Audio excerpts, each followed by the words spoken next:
Hello and welcome to the Ja-Nae Duane Show, where she explores the systems that shape human behavior and society through the eyes of technologists, scientists, executives, and leaders.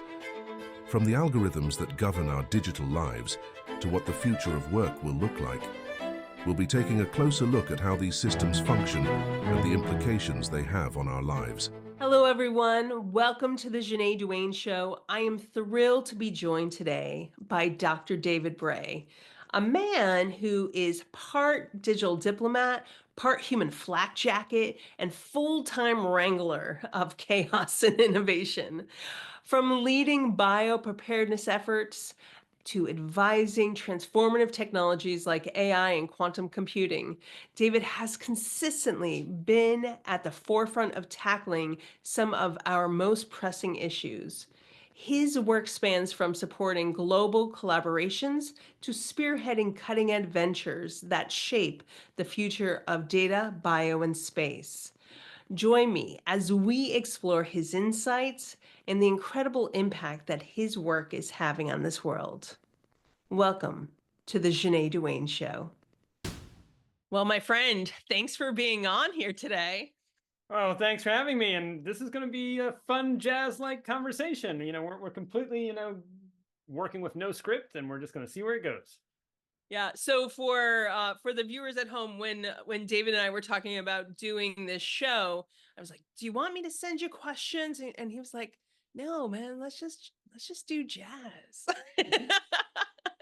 I said I love improvisation. I like hot potatoes, so you can ask me anything, and we'll just see where it goes. Yeah, I love it. I love it. It's one of the reasons why I love you. And I have to say, there's so much that I owe you for as far as where I am for today, and just like some of the guidance before I got into my PhD work, and you have just been an open resource to me, and so for that I am extremely grateful and excited to talk about many things today. And now you are making me blush. And just for the audience, you said about 5 minutes ago you weren't going to do it. And now you're a little right. Well, what I would say is, one, thank you for that. I honor and respect it, but no, it's mutual. Because I often feel like sometimes I look at the world and for whatever reason, I have this like motivation, like I'm not doing enough, that I need to do more to try and make a positive difference. And so to meet someone like yourself, who's also out there making a positive difference, it's almost like it sustains like the idea that it's a marathon together as opposed to by yourself. So thank you for everything you're doing. And again, it's mutual is what I would say. Well, that's interesting. So why don't you feel like you do enough? Probably because how I was raised, to be candid, in a good way. I mean, I love my parents. My father was a Methodist minister. My mom was a school teacher. Clearly, they were doing their jobs out of a service of love. And I watched them and I observed them, and I heard, when they came home and they talked at the dinner table about things. I mean, of course, every Sunday I'm seeing my dad preach, and I also them and hearing the stuff behind the scenes and all the challenges with churches. And if folks don't know, little secret story, churches have little massive internal politics, and so people wonder, like, how can I be a nonpartisan serving in U.S. government? I was born that way, just in a different setting. But that leads to, if there were two things they left me with, which was, one, do what you can to make a difference bigger than yourself. And I actually think the scientific research increasingly, because I'm a scientist, I'm a scientist, not someone in religion, shows that if you help others, if you truly help others, you're not just doing it to be self-serving, it does lead to some sense of contentment. But the other thing they left me with that almost challenges that was this idea of, always keep seeking for more ways to be of service. And the best leaders ask, how can I help? The best leaders say, what can I do? Because they don't assume they have all the answers, but they go and approach it. And so throughout my life, and my wife now, she often laments, she says, you're never going to be happy that you've done enough. I'm like, yep, that's probably going to be the rest of my life. And so anyway, that's where it's nice to find fellow sisters and brothers who are also trying to make a difference, because it helps keeps you sane. I will say that my husband and I have similar conversations. There you go. So there is a cut of there. We are from the same cloth, is what you're saying. That's definitely fair to say. So, and what's really interesting thinking about thinking about your background, it really speaks to why, or at least to me, why you got into service early, and through working with the government. Will you speak a little bit to that? Because I mean, I know that history, but I'm not sure if most of Sure. these folks do. So, okay, so I already gave a little bit of my background about my parents. My father's skill sets with churches was healing fragmented congregations and capital planning. So he often would inherit a church that, for whatever reason, had some fragmentation, some breaking, try to actually find a unifying way to bring people together that was tied to doing some initiative, do the fundraising, do the capital planning, get that done, and congratulations, now you're moving to the next church. And so we moved every 3 or 4 years to a new place. And so along the way, my parents said, look, if you want, we'll support you if you go to a state university, state college, but at anything beyond that, you're going to have to get a scholarship. And so this was around middle school, they told me that. And at the time, I was both good at writing and English. Both my parents were English majors, but also good with computers. I sort of self-taught myself. In fact, my parents had no idea where I came from relative to computers. But anyway, and so I was like, yeah, computers seem to have more future possibility for scholarships. Not to lament English majors, I love them, but if I want a scholarship, then I probably need to do it. So I went to that route. I started doing science fair projects. And fortunately, I went to Newport News. I went to later Alexandria, Virginia. Both had science fair programs. And I was fortunate enough that science fairs at the time, this was the tail end of the supposed end of the Cold War. We can debate whether or not the Cold War actually ended or not. And the government still used science fairs as a way to find talent. Inside story, that's actually they found Vint Cerf when he was a young lad, and later got him involved, and he helped create the internet at ARPA today, and now DARPA and everything like that. So for I me, didn't know that. That's there how you they go. found him. Oh yeah, he also started carrying a briefcase when he was in high school. But conversation for another day. He was definitely I countercultural. carried a briefcase in high school. There's nothing wrong with that. There you go. And here I am wearing a suit on a video call. But anyway, so yeah, we all have our little counterculture ways of doing things. But through science fair projects, partly because when I listened to my father, my rebellion, if there was a rebellion, was to try and understand who he really worked for. If he was a minister. And so I wanted to simulate the real world. And this was the early 90s.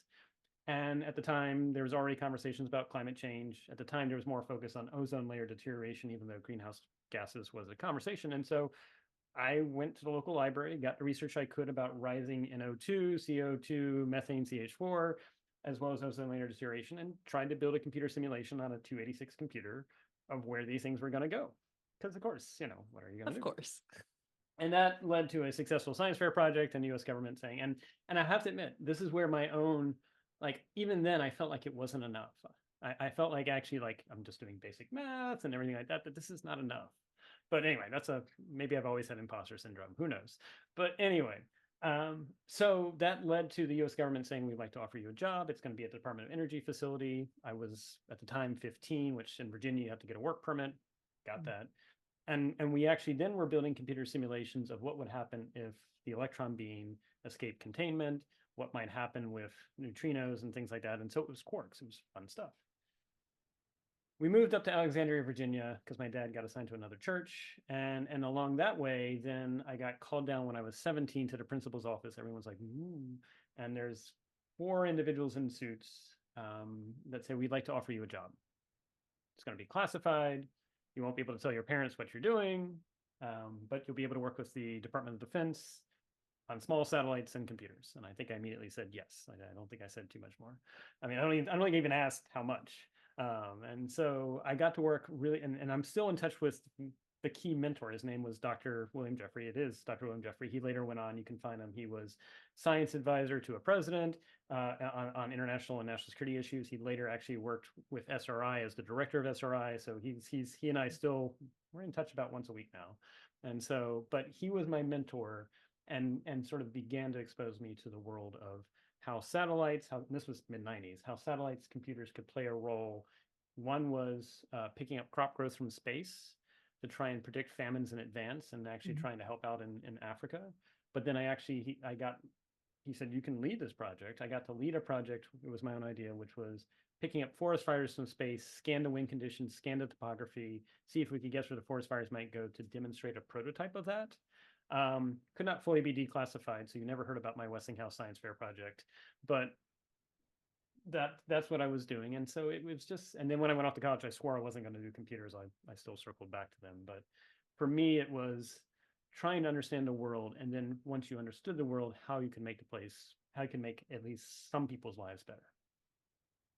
Do you feel like you understand the world?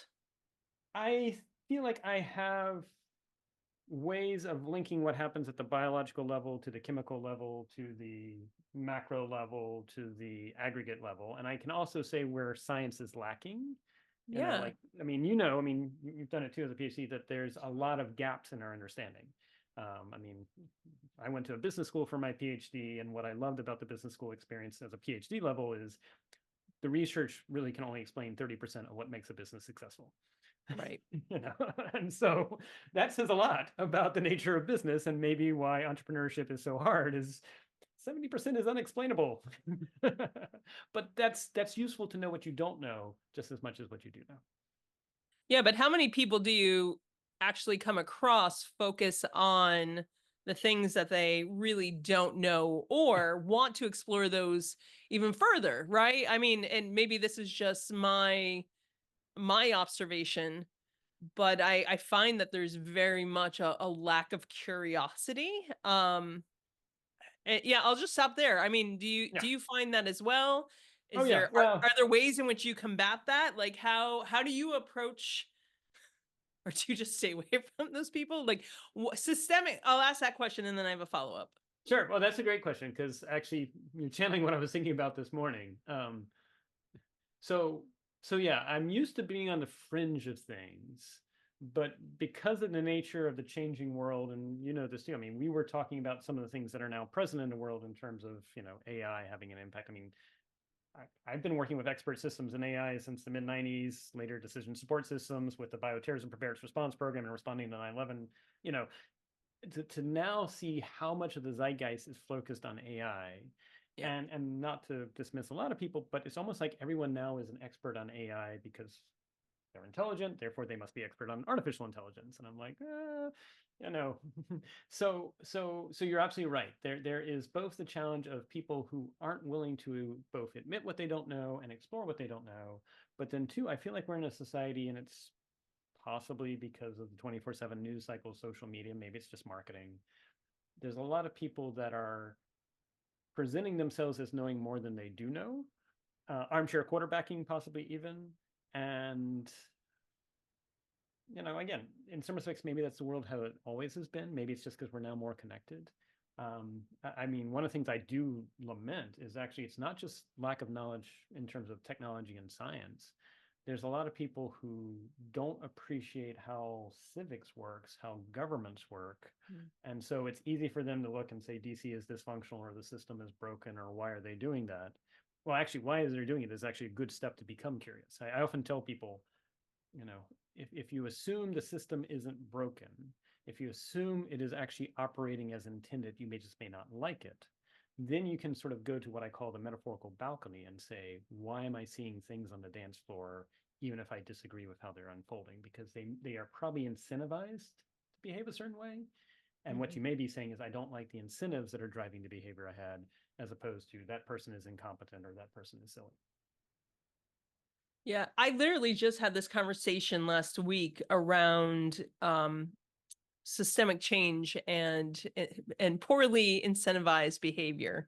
Mm-hmm. I think that many people don't necessarily realize that part of what we part of our problem is that we have a behavior problem.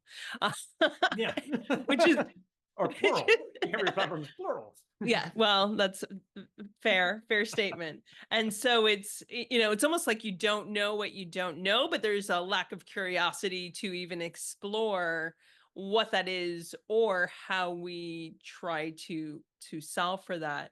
It's really fascinating to me that you bring up imposter syndrome and the fact that you say that you still have it, which I get. I mean, I have it too, but for someone as well versed in these technologies. I say these, or at least contextually technology as we look at some of our global systems, um, and the impact on society. Why do you feel like you have imposter syndrome when when we have folks who tout the flavor of the year, right? Like AI is this year's flavor. The metaverse, which is like spatial computing, was last year. The year before that, or maybe not the year before Blockchain. that, maybe a few, yeah, it was blockchain, right? So w- w- do you really still feel like you have imposter syndrome? Well, so yeah, because the interesting thing is, as I got older, I could at least begin to identify why I was feeling this way. Because I was like, why am I feeling this way? And but I think it's actually healthy in some respects, Yeah. even though my wife says, you can take a break now, you can sleep. And I'm like, there's lots of stuff to do. I mean, once you get to a certain level of understanding a field, you actually realize how much there is still unknown in that field. Yeah. For example, I was having a deep discussion with folks that are doing quantum efforts and quantum computing efforts, both in the private sector and with our own U.S. government.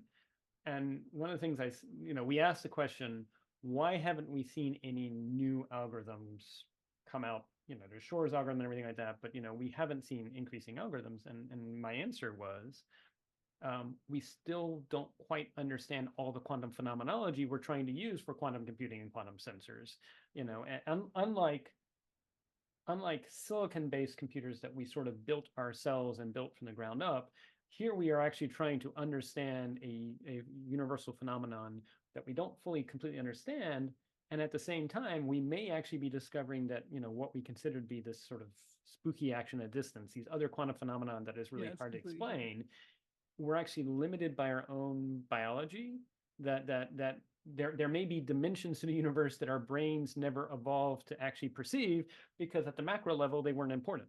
Yeah. But anyway, so that's a very long answer to say, I think I still have this feeling because I'm able to step back enough and say, yeah, there's still a lot to be known. Yeah, it's fascinating to me, talking of quantum, it's just fascinating to me to think about human evolution and the fact that it, it's humbling. The fact that there's so much that we were not meant to know, and we probably won't know because our biology is not equipped to you know 100%. Yeah, you're to absolutely right. perceive that. Well, So yeah, at the same time, I mean, as you know, I mean, I think we were having this conversation about a year ago. Like, I think we both were in agreement that, you know, only now is the tide beginning to, I mean, for a while, people completely dismissed the idea that there would ever be quantum processes happening in the human brain, because they said it was too wet, it was too noisy, it was too warm.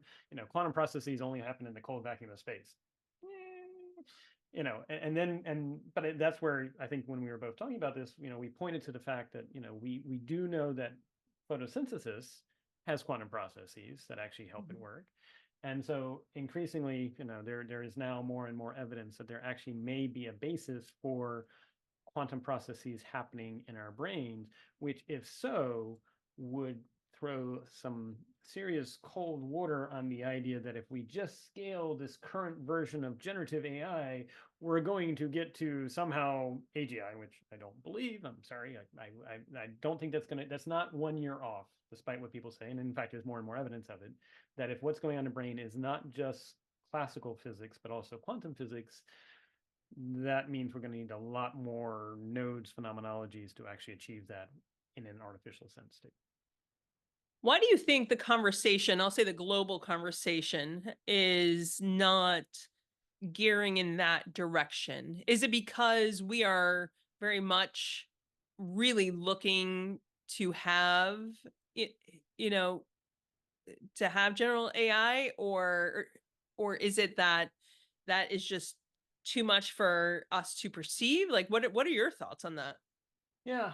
So interesting enough, I got re-invited to go back to Davos this year, and so I did. I mean, I get invited each year, but this was a case where someone actually was going to pay me to actually host five conversations with folks about whether or not industry, government, investors were ready to explore other approaches to AI. Because if you think about it, right now with our generative AI movement, it's based on late 1980s, early 1990s algorithms.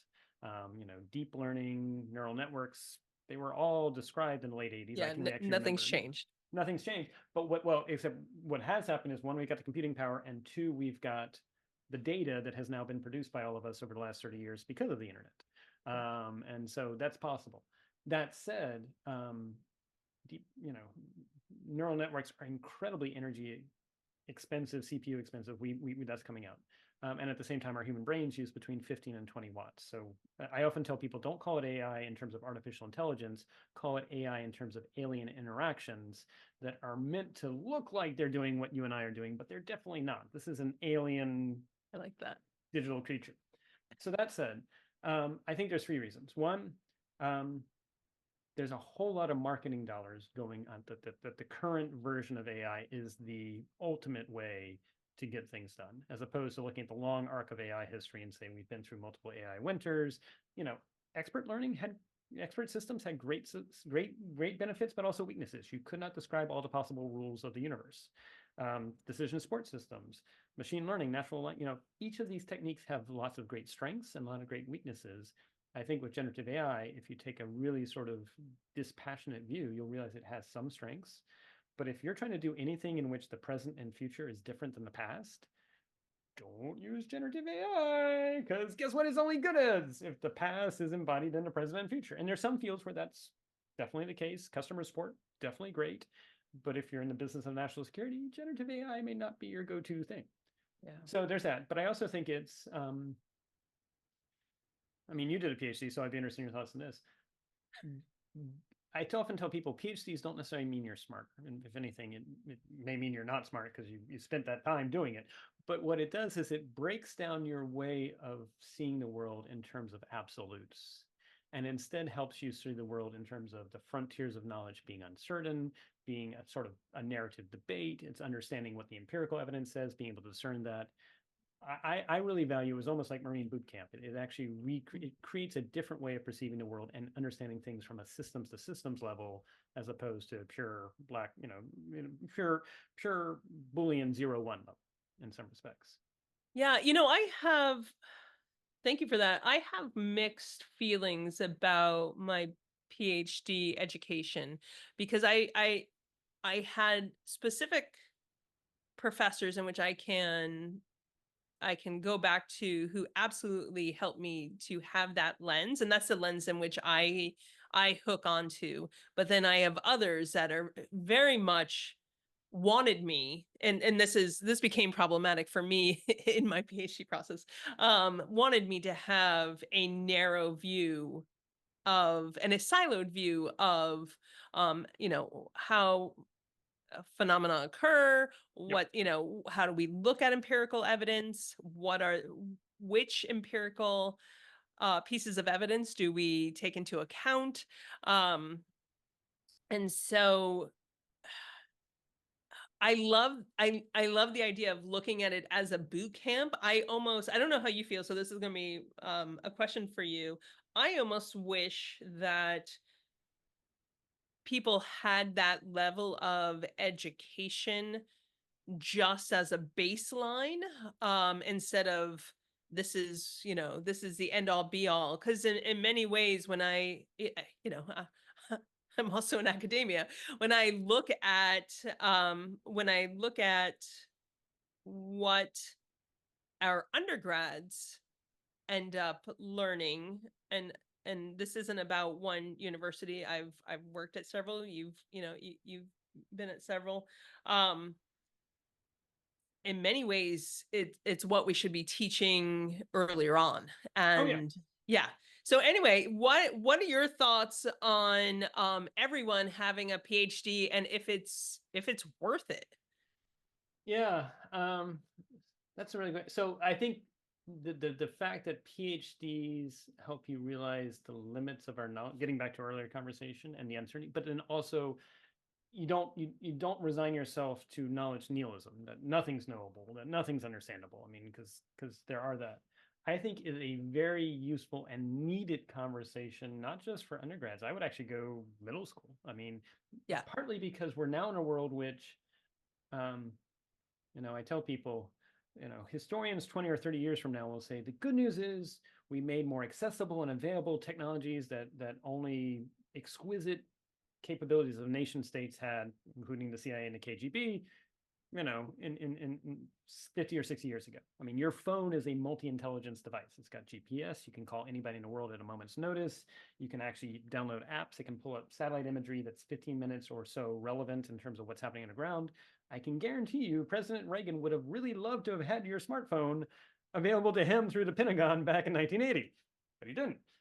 And now people are getting it for less than $100, Right. And so that's the good news. The bad news is we also did that. And we haven't figured out now, we have to remind ourselves. The KGB had a thing where they were intentionally trying to spread disinformation about the US somehow manufacturing HIV in a lab intentionally. And that actually caught on effectively. And it's still to this day, even though even though Gorbachev has come out and said, yep, we own that. We tried to spread that. It was intentional. It's still a myth that's out there. So in some respects, people need to be able to start triangulating what is more authentic versus inauthentic, what is more reliable online for themselves. The challenge is this gets back to biology. Most of us don't have the time. Right. Most of us don't have the inclination, and it's not a problem. It's just if you had to do this on a daily basis, you'd probably not get anything else done. I mean, even today, the CIA has got more than 15,000 analysts. They spend 3 to 4 weeks on something, and then they write it up as an article for the presidential daily brief. And even then, they do confidence intervals, and they sometimes get things wrong. So in some respects, we got to figure out how to make that what I would call tradecraft of triangulating what is more probable, what is more authentic versus not. Find ways to make that available to individuals and groups and companies.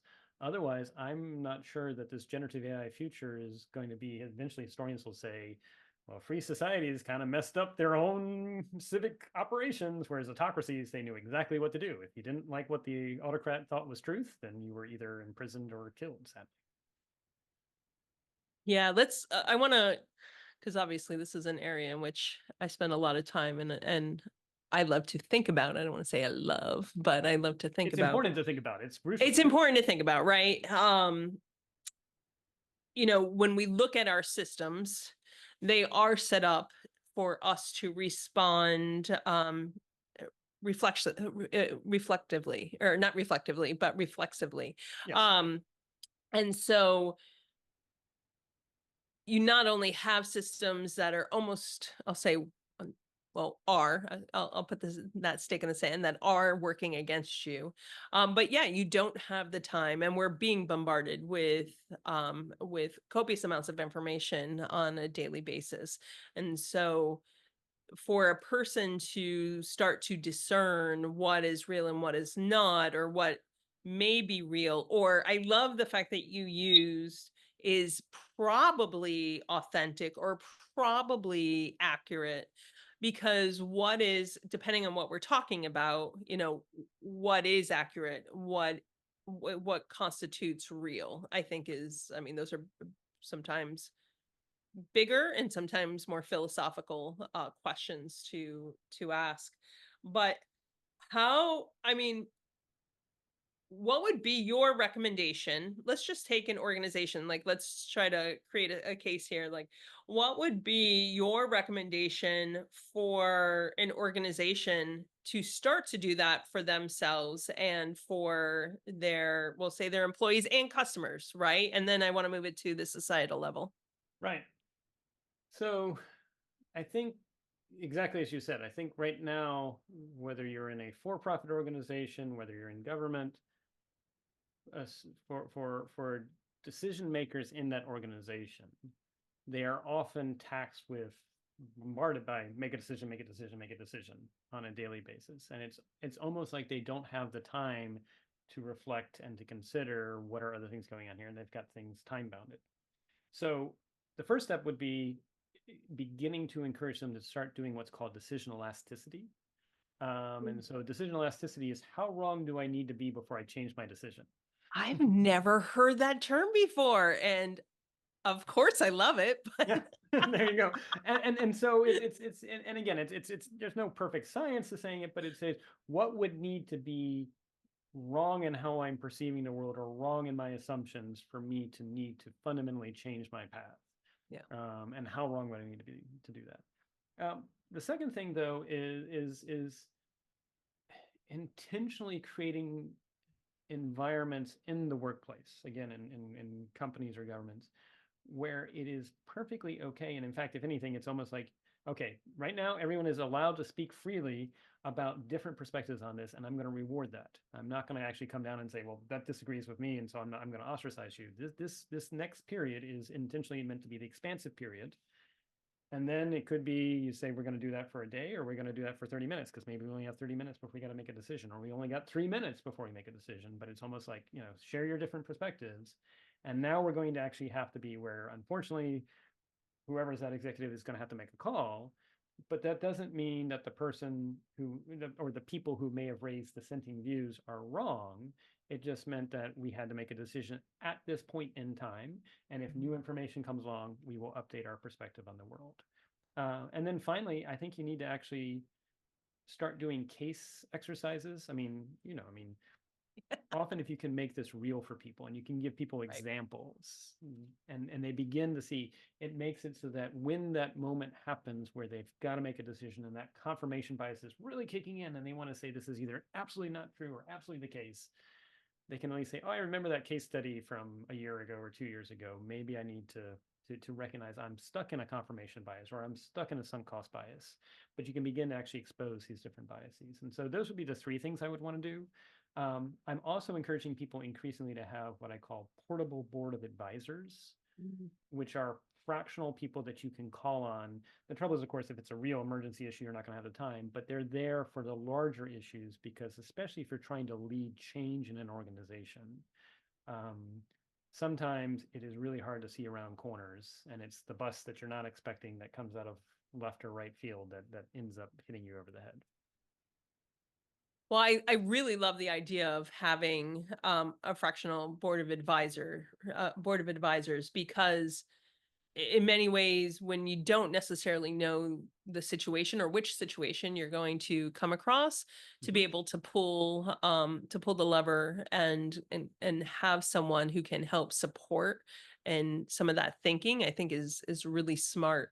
It's really interesting to me what I've found that post-COVID, many organizations, at least the ones that I've worked with, have been focusing on, all right, how do we do some adaptive scenario planning and building in programs that focus in on at least organizational biases that end up, illustrating themselves in different ways. But I would really love to see more, to your point, I'd really love to see more organizations really get to the individual level so that no matter what situation comes their way, they can help to build up that organizational resiliency, which I think is important, but also make better choices, more holistic choices, when thinking about the impact on society. So I want to circle back a little bit. You have been a servant leader your entire life, and have shown that as an example throughout, throughout that life of yours.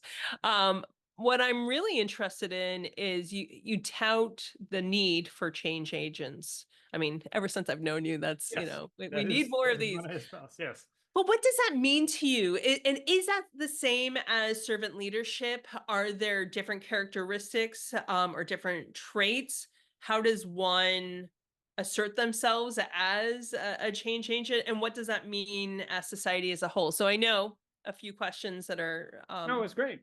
So I would say servant leadership is a tool in the toolbox that change agents can employ. And let Oh, I me like it. sort of Okay. explain what a change agent is.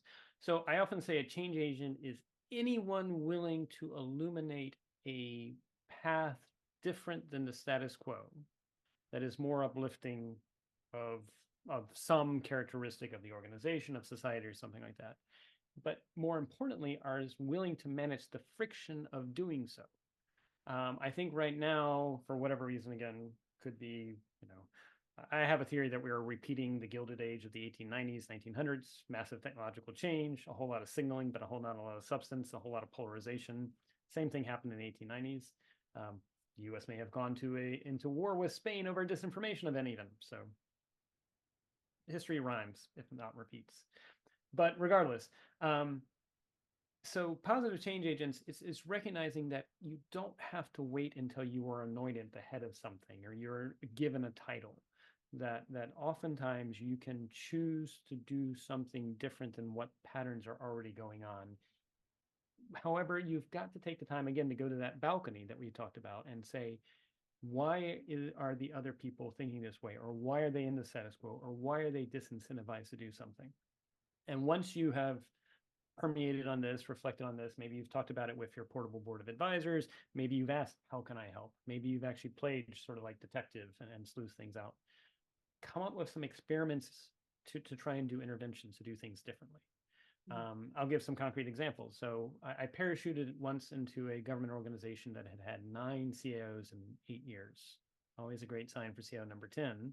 Wow. Things were going great. And I went in knowing, because I had been within the national security complex, that this government organization that was more public facing had 2 advanced persistent threats prior to my arrival infect their machines, which meant I couldn't even trust the IT infrastructure I was getting.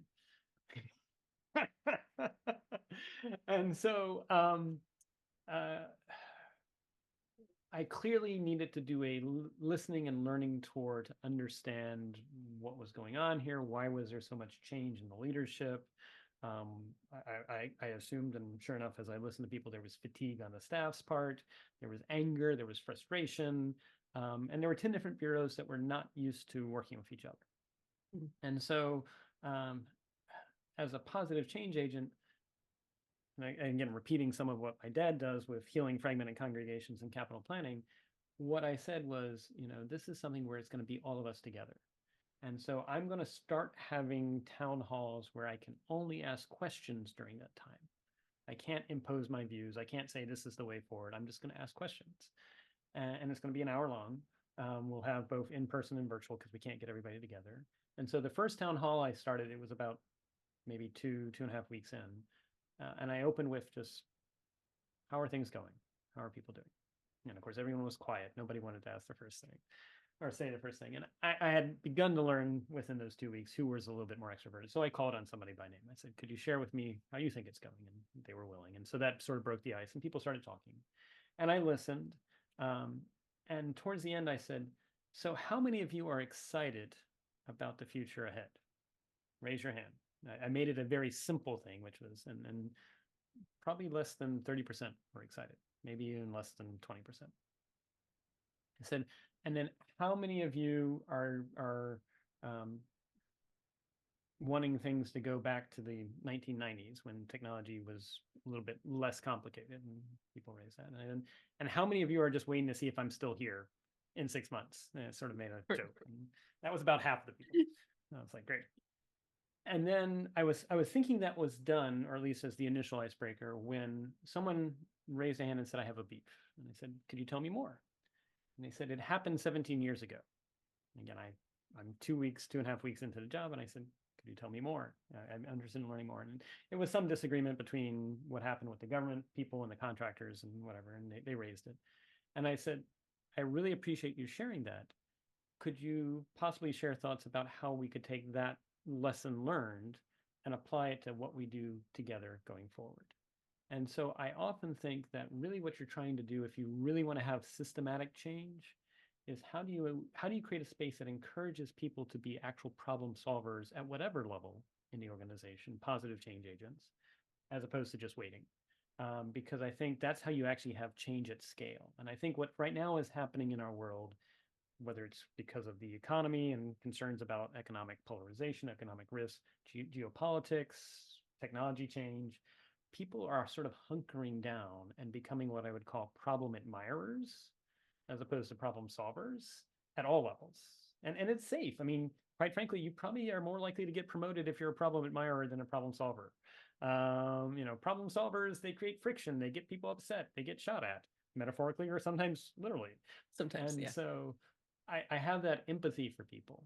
However, I feel like whatever opportunities I'm given, if I can encourage a space, if I can help remove obstacles that help facilitate a space where people are comfortable enough to start becoming problem solvers at whatever level they're at, that's how you encourage change. So I love that, David, on the organizational level. So then let's bring that to a higher level, thinking more globally. How do organizations and communities and groups work together in order to start to create that change, be a little more empathetic? Like, how would you implement that if you could? Yeah. So I know you and I both did Singularity University, and so this was actually before COVID. So my first experience with Singularity was actually through Daniel Kraft with his exponential medicine Oh, in really? 2014, and I love Daniel, and I continue to want to help him out. And it wasn't Daniel. There were some other people in 2014 when I was asked to give a talk. Afterwards, they said, "That's great, but you talked about the role of communities and governance and everything like that. The future is just do technology, everything's going to be great." And I was like, laissez-faire works until it doesn't work. I'm not saying, I mean, I'm a big supporter of free market, but we need to also recognize that there are times when communities are going to collide, interests and incentives are going to collide. You've got to figure out a space to do that. So I kind of didn't come back to Singularity University until about 2017, when I guess they kind of realized that, yeah, maybe this governance thing, there is a role of governance, even if we're not going to say there's a role for governments. But part of that was saying, look, governance is that which we choose to do that we cannot do by ourselves to coexist. There's also a theory that says civilization is when you don't automatically kill the newcomer or the new idea. And so, which of course, we seem to be going in about, there's, and it's always been this way in some respects, that humanity is always on this edge between our more tribal biological tendencies that want to kill new ideas, kill newcomers, metaphorically, hopefully, but, and embrace things that are different. And so one of the things I pitched to SU at the time, and unfortunately we didn't get to do it before COVID happened, was could we find either some philanthropy or could we find even Netflix and pitch to them a series where we're going to find, for $1 million, you get 1,000 bus tickets between red states to blue states and blue states to red states. And you find people, you advertise, people apply online, you selected it. And really the idea is prior to the journey, they sort of talk about their perceptions about what the journey is going to be like, who they're going to meet, their own background. And then you actually allow them to go on that trip for 1 week. So someone who's been in the heartland gets to go to one of the coasts. Someone who's been on the coast gets to go to the heartland. Someone who's grown up in a rural environment spends it in an urban environment, and vice versa. And you allow them to experience that.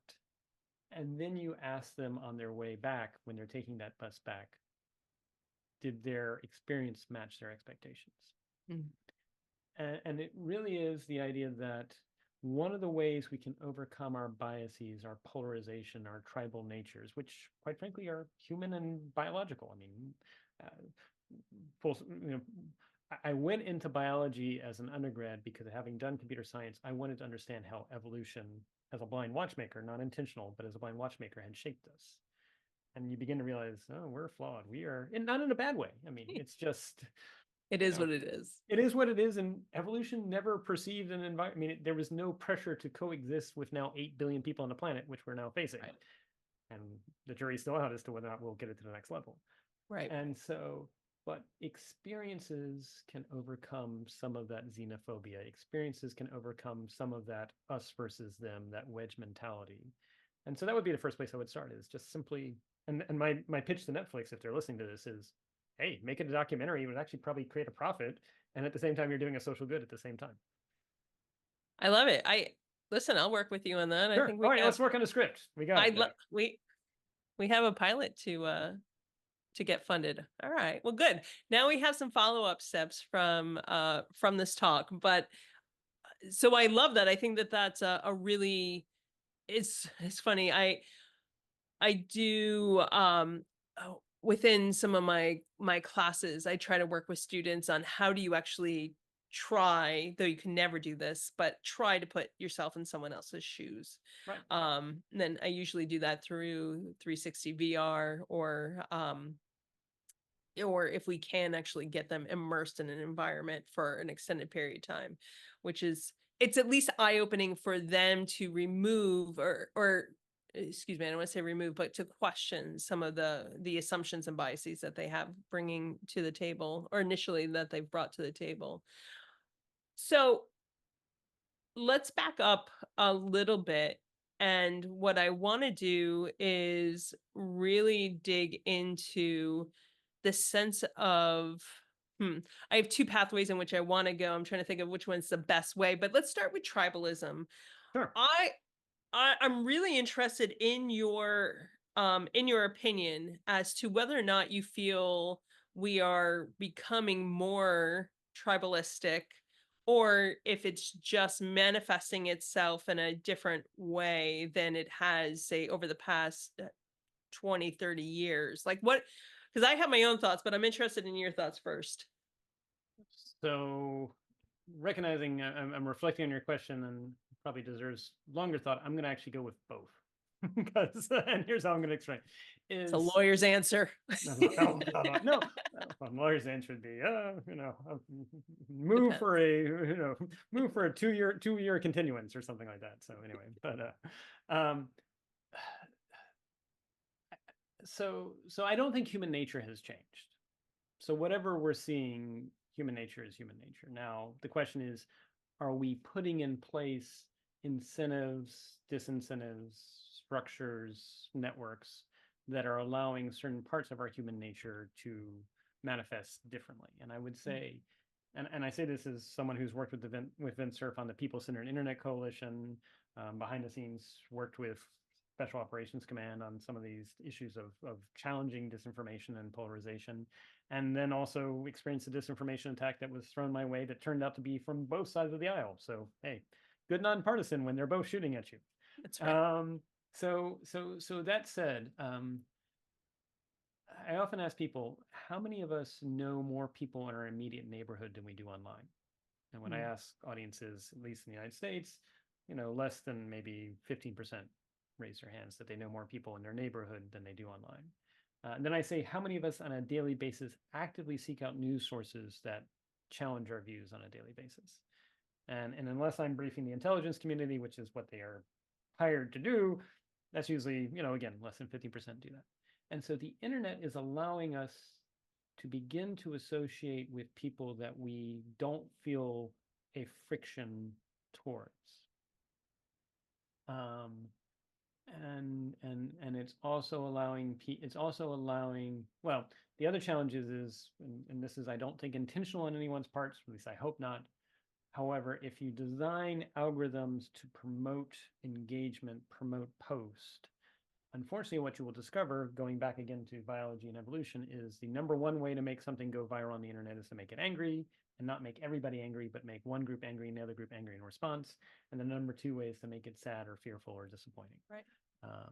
So I have been saying for a decade now, I wish that we could have technologies that would instead hold a mirror up to ourselves and encourage us to reflect, sort of like what you were talking about, walk a mile in someone else's shoes, see where our biases are presenting to ourselves. I feel like we have unleashed technologies that bring out the more socially disruptive elements of human tendencies. And again, they were probably there. I mean, if you go back to 1968, it got pretty heated. I mean, people were being shot at. I mean, it's, I tell people, in 1971 to 1972, there were 18 months in US history in which there was more than 2,500 bombings in the country. Wow, I didn't know that. Yep, an average of 5 bombings a day. Now, most of them were at night, so fortunately people didn't get killed, but it was a combination of protests, extremism, and everything like that around the country. And so when people say it's really bad, I'm like, it's not 1971, 1972 bad, and I hope we don't get there. And so it is worth saying, in some respects, the United States remains what Ben Franklin said, which is this great experiment to see if you can have the states each with, the states themselves each have different views and different forms of governance. There's people in different states. It is unclear if this new technology called the internet, which imposes networks on top of that, is going to help us come more together or become more divided. What would it need in order to be a tool to bring us more together? Is there anything else that we haven't or you haven't necessarily covered that you think would really economics? I think, and you and I know this. I mean, one, with all respect to my economic brethrens, and I will say behavioral economics and experimental economics is empirically based, but there's a whole lot of macro and micro. Yes, it is. A whole lot of macro and microeconomics could use some, when game theory, which supposedly helped win the Cold War, when game theory, and even, John Nash even found this out with John. He actually apparently when he got really disappointed when he took this wonderful, beautiful theories of game theory and then tried to see how people did repeat games, and it only explained 30% of observed behavior. So we need a empirical based science of understanding dynamics at group, community, large regional, national levels, and include in that both actual empirical, how do people behave, how are they motivated, as well as the fact that the Earth is a finite resource. Right. I think, and that's why we're not seeing progress on climate change at the moment, is we lack that good understanding of the system of systems. So I'm actually working with NASA some on that, is to try and actually figure out how do we update economic policy decision making to recognize the fact that most of our models do not assume that the Earth is a finite resource. And even when I talk about this with some economics, like, well, there's space and there's resources in space. I'm like, yes, and space is really hard to get to. Yes, we're making progress, but it's still really hard to get to. And it's really bad for the human body. And asteroids, people like, we can mine asteroids. I'm like, yeah, 5% of the asteroid might actually have the metals you want, which means 95% of that material has got to go somewhere, which could be debris in space, which can make it so we couldn't even use space. So yes, we'll get there, but it's not the quick win in the next decade. So that actually brings me to another question I have. Why is there so much what I consider sort of climate theater? And a lack of urgency to actually work together to create some of the change that we need, because I'm in agreement with you that we need to be having the conversation that the Earth is a finite resource. We also need to consider how we incorporate the Earth and nature into the design of our systems, which we don't necessarily, at least on scale.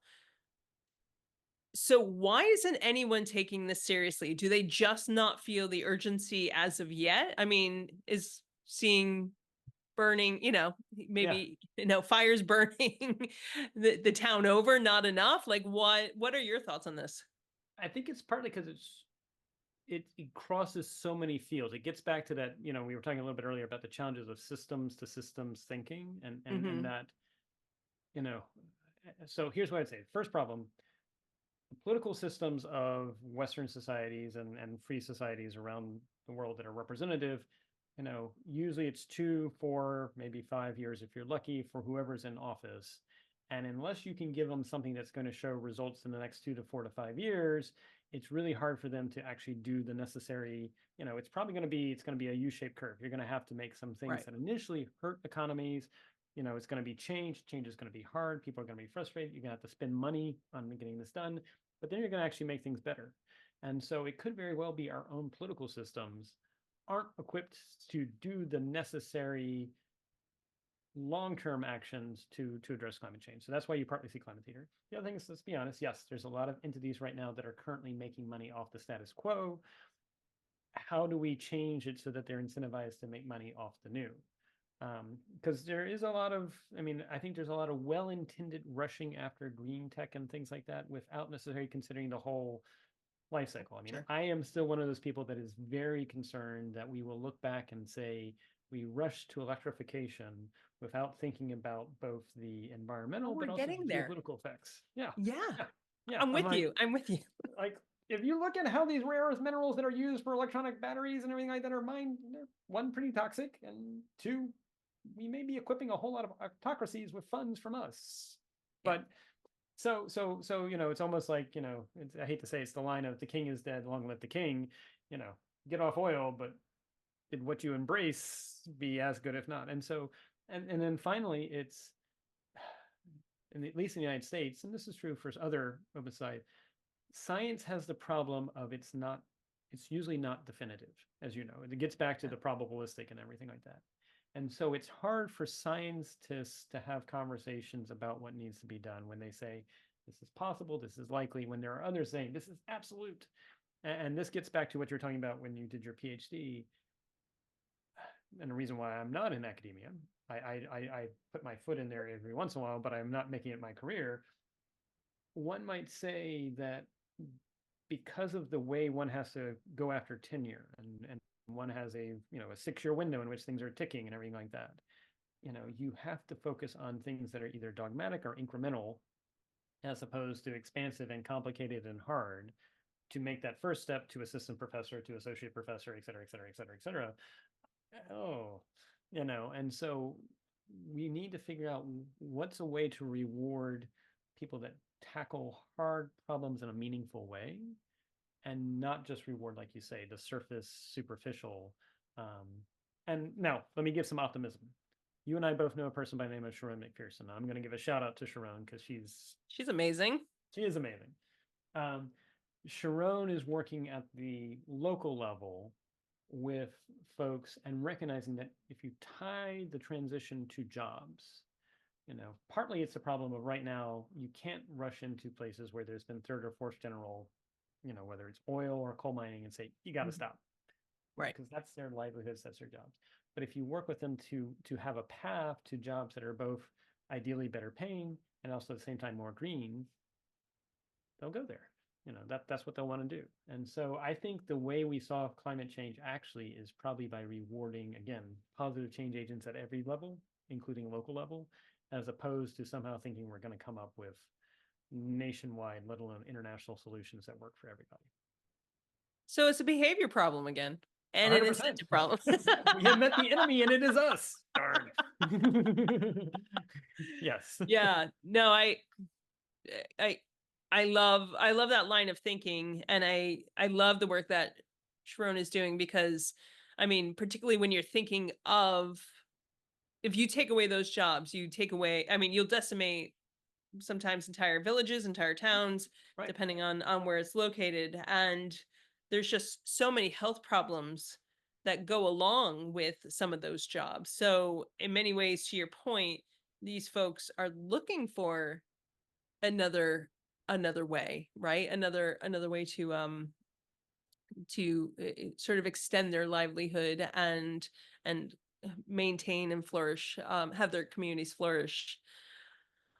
What I love is that, and when I think about Sharon, I think she's a really great example of like a net giver. Like you use this term, net givers and net takers. First of all, can you define those terms for folks? And then give me a story of where maybe you were pleasantly surprised by someone where you had the assumption that they were a net taker, but they were actually a net giver. Right. So what I mean by net givers and net takers. So there are people in life that you're going to meet that will intrinsically default to paying it forward.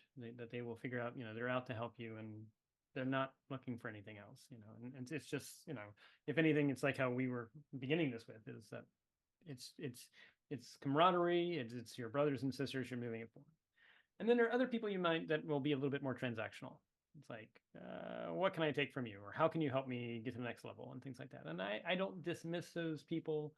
However, I don't think they're conducive to actually making meaningful positive change if they're only focusing on themselves. And I don't dismiss them because maybe it's where they are in their life. Maybe they've got some economic hardships. Maybe they've got some pressures. Maybe they've got whatever it is. They are that way because of pressures, and maybe in a different setting, if they had a chance, they would be different.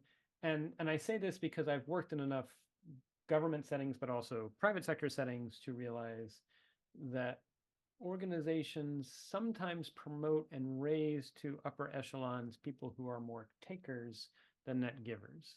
And you have to sort of ask yourself, who do I want to be if I want to empower more people to make more change? Because I want to empower more people to make change. I don't want it to be about myself.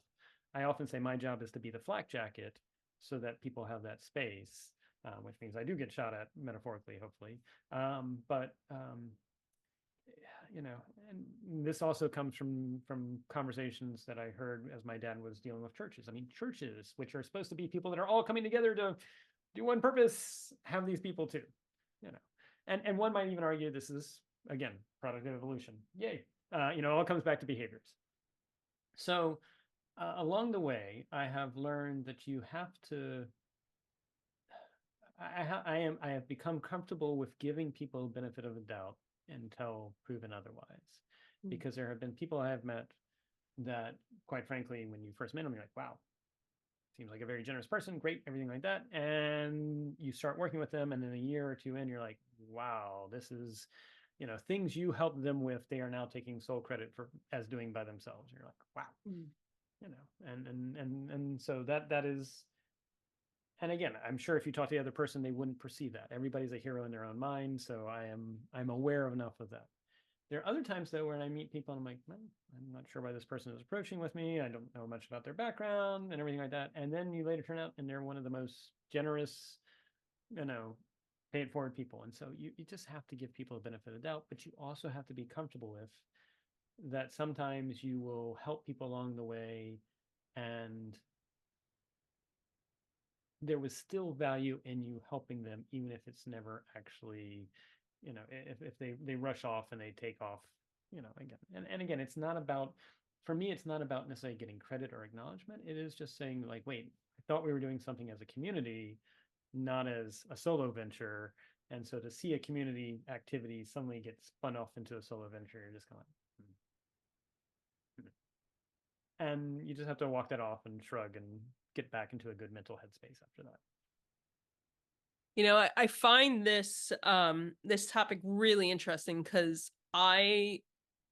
though early on in my life I would have considered myself a net giver, I actually was a net taker. But the reason why, and years of reflection on this, it was because of how I grew up. Not, I mean, we were sometimes begging for food. Like, it was very much a scarcity mentality. And so then like moving into my 20s, I carried so much of that with me. But it was actually a book that one of my employees, or one of my staff gave me, the Go Giver, I believe is the title. And what I love about the book, it had a profound effect on me, though I didn't think it would. It made me realize that not everything needs to be quid pro quo, and that you can give, but you might not necessarily see or reap those benefits, but it's that act of giving that's actually going to provide you with more than you could even know or consider. And it might not come from that person. So just, I love that you give people the benefit of the doubt as someone who is a reformed net taker.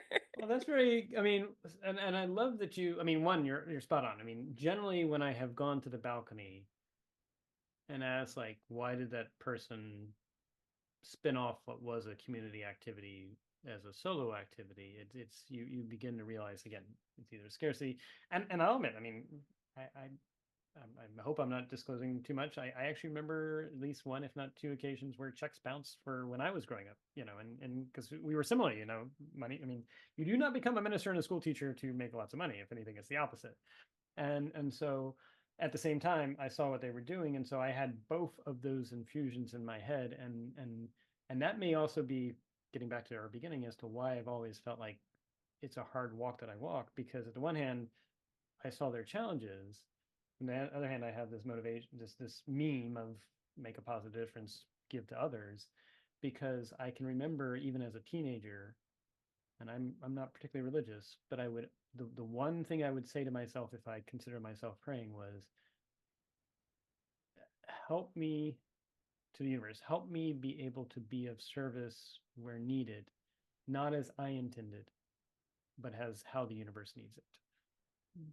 And I mean, I still say that to this day, because I think, and that's hard, because then you're saying it's not about my intentionality. It's not about me. It's not about what I want to be, that title or that organization, everything like that. Because there are times I'm sort of like, if I was only in that role, I could make a really big difference. But I'm not sure I'm a nonpartisan. I've intentionally chosen not to pick a political party because my mom was Catholic, my dad was Methodist. I kind of grew up bipartisan or nonpartisan. But, relinquishing yourself and saying as the universe wants it to unfold, as opposed to how you want it to unfold. I love that. And I think that that's a beautiful way to wrap this conversation. David, if people wanted to find you, where could they find you on these wonderful interwebs? Increasingly, the internet is getting harder to discern what is real and what's not real. Best place is LinkedIn. However, if you connect on LinkedIn, say, I heard the podcast, Ja-Nae and how to, because I even on LinkedIn, there's a whole lot of bot accounts. So that's probably the best way. The other way is connect with you, and then you can make the connection too. I'm increasingly thinking that we're in an era in which discerning what is real and what's not real online is hard. Thank you for this opportunity for a very genuine conversation. So I would say LinkedIn, if they say they're not a bot, or they connect with you, and then we go from there. I love it. And I will have all links in the show notes. And my friend, thank you for your time, your energy, and your authenticity, which is definitely in need, not only today, but in this day and age. So thank you for the time. Thank you. And thank you for everything you do. And it's mutual. And here's to see how the universe unfolds and where we can play a role in helping.